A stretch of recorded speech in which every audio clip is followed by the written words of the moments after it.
Today's episode is brought to you by Proud Wolves. It is Proud Wolves' mission to build stronger local communities by using global systems. Our main focus is the integration of children in the local community to boost their sense of purpose and belonging and reduce mental health issues and suicide rates. We want to make sure that children all over the world have free access to cultural activities and sport. Proud Wolves helps organizations to change their income models and stops them relying on membership fees for children. Find Proud Wolves on Google for more information. Now, get ready for your All-NBA Team of the Week.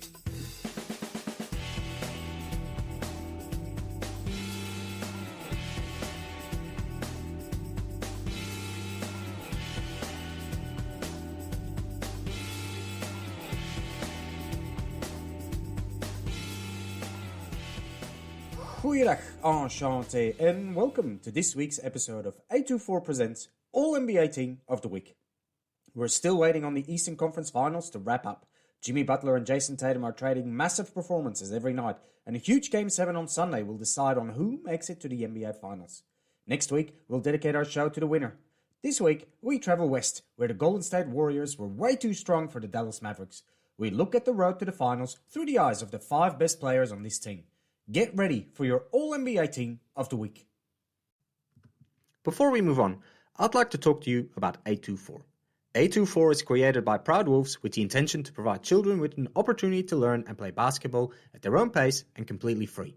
We have created different courses which are available on the website to improve their basketball skills. But our real mission is to help disadvantaged children by building and upgrading basketball courts around the world and supply them with basketball gear to play with. Come and find our website and grab a t-shirt to support the course. Now, let's get back to the show. Pick one! Our first pick of the week is Stephen Curry. Curry is still the main man on this team.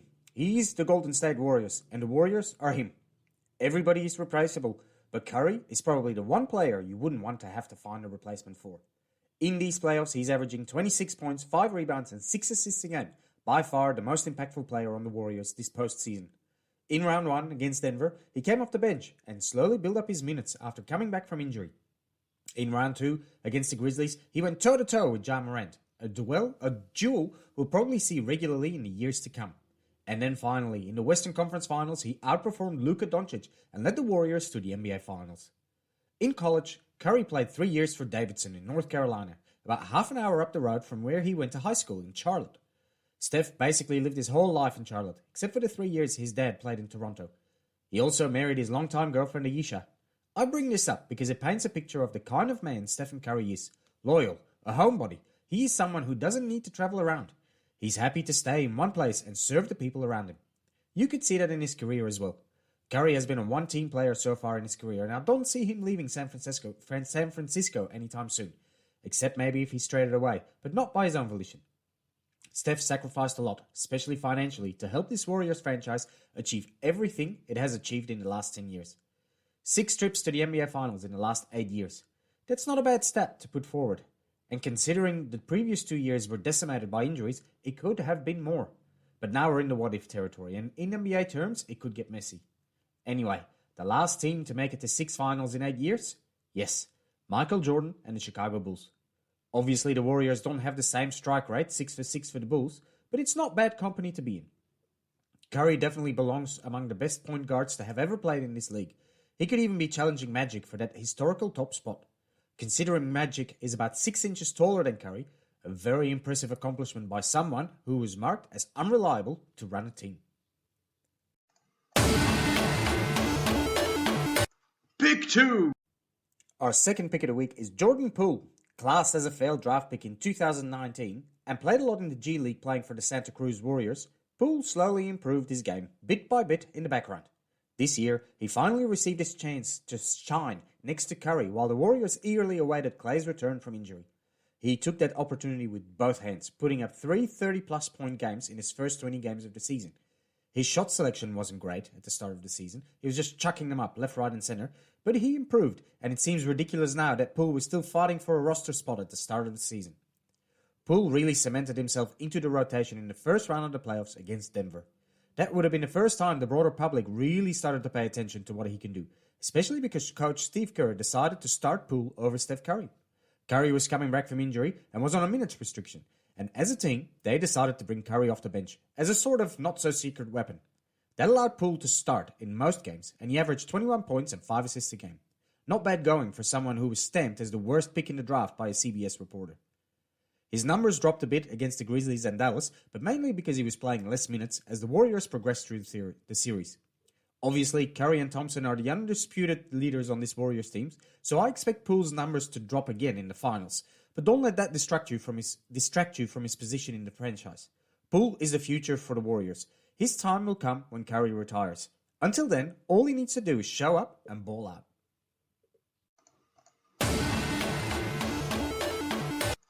Pick 3! Our third pick of the week is Draymond Green. Draymond is the engine of this Warriors team. His ability to find open players on the court and almost scream his teammates towards open positions is incredible. Yes, sometimes his brain even works too fast for him. Like in that blowout loss against the Grizzlies where he finished with 5 turnovers in 22 minutes. But you take the good with the bad, because there is so much good for so very little bad. So far in these playoffs, he's averaging 8.5 points, 7 rebounds and 6 assists a game. Don't let these numbers fool you though, Draymond is definitely the driving force behind the Golden State Warriors. The biggest influence he had on a series came against the Grizzlies. It started with his ejection in the first game. He pulled down Brandon Clark and received a questionable flagrant 2, which means immediate exit. He may not have meant it, but the tone for the series was set. It was grim and aggressive, in both cities, in every game. Dillon Brooks was ejected after hammering Gary Payton II into the ground, and Green flicked off the Grizzlies crowd in that same game. But the most agonizing moment of all was Green dancing along to Whoop That Trick in the Game 5 blowout. Very disrespectful, but all Draymond was trying to do was to win the game mentally. And in the end, he did, the Warriors beating the Grizzlies in Game 6. Draymond Green is one of the many NBA players who have jumped on the podcast wagon, hosting the Draymond Green Show.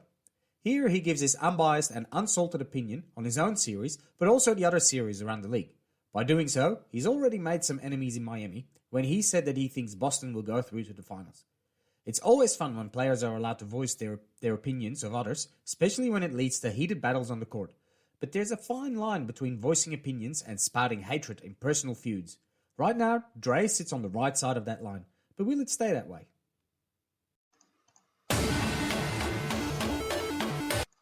Pick 4! Our fourth pick of the week is Klay Thompson, 941 days. That's how long it took Klay to return from his season-ending injury in Game 6 against the Toronto Raptors in the 2019 NBA Finals. In January, he finally made his return to the court after 941 days. In 20 minutes against Cleveland, he managed to make 17 points, shooting 3 of 8 from deep, and made a huge dunk. Klay was back and the Warriors would win it all. At least, that was the narrative on the day. In reality, Klay struggled a lot finding his form from the past. For example, this regular season is the only season in his career he did not shoot 40% from behind the arc. But for Klay, this was not your average regular season. It was a warm-up for the playoffs. And it worked. Klay was hot against the Nuggets, shooting over 45% from deep for the series on nearly 10 attempts a game. Denver had no solutions to stop Curry, Poole, and Klay, and the Warriors breezed through that first round. Against the Grizzlies, things were a bit different. His series was very up and down. For every good game, he had a bad game, shooting over 65% in Game 3, followed by a big fat 0 for 7 in Game 4. Game 5 was a wash for the Warriors, but Klay was pretty much the only one playing at a decent level. And then came Game 6. Klay has made a name for himself over the years, overperforming in Game 6s. And against the Grizzlies, Game 6 Klay was back. Klay finished with 30 points, going 8 from 14 from deep, and he added 8 rebounds. This game was the official return of Klay Thompson to the highest level. Against Dallas, Klay played like himself again, with another great performance in Game 5, the closeout game against Dallas. A lot needed to go well for the Warriors to have a chance at winning this season's title, and one of those things was Thompson returning successfully. I think we can all agree that that box has been ticked.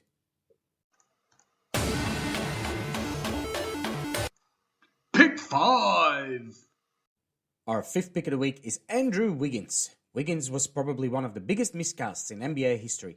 The 2014 number 1 pick was never able to cash in on the expectations in Minnesota and ended up in San Francisco in the D'Angelo Russell trade. That trade will go down in history as the turning point for the Warriors. The franchise was in disarray, KD had left and Klay and Curry were both injured. The trade was sort of a last resort to build back what they once had. And right now, that move was a stroke of genius. Wiggins as the third or fourth option proves to suit him a lot better than the first option. And on top of that, Wiggins can defend. We haven't seen that since, well, ever.